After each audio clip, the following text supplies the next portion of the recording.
গাজায় ঈদের চাঁদ উঠলেও সেই আলো আনন্দের নয়, বরং বয়ে এনেছে আরও বেদনা। ইসরায়েলি হামলায় ধ্বংসস্তূপের নিচে চাপা পড়েছে উৎসবের সব রং।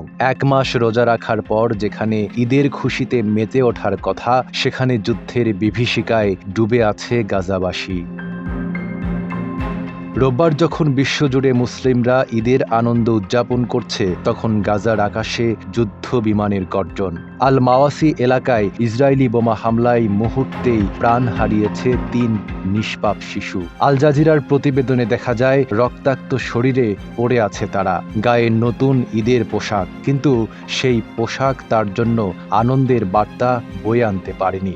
দেশ জুড়ে তোলপাড় ওয়ালটন ফ্রিজ কিনে আপনিও হয়ে যেতে পারেন মিলেনিয়ার।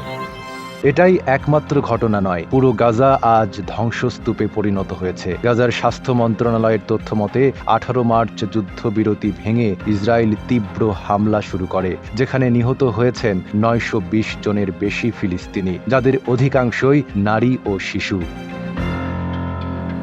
আল জাজিরার তথ্য অনুযায়ী এই হামলা আবাসিক এলাকা, হাসপাতাল ও শরণার্থী শিবির লক্ষ্য করে চালানো হচ্ছে।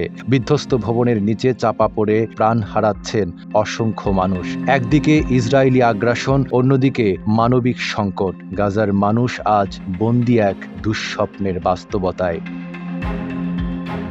যারা এখনো বেঁচে আছেন তাদের জীবনও দুর্বিষহ। কঠোর অবরোধের কারণে খাদ্য, পানি ও ঔষধের সরবরাহ প্রায় বন্ধ। সন্তান হারানো মায়েরা কাঁদছেন, বিধ্বস্ত পরিবারগুলো স্বজনদের খুঁজছেন ধ্বংসস্তূপের নিচে।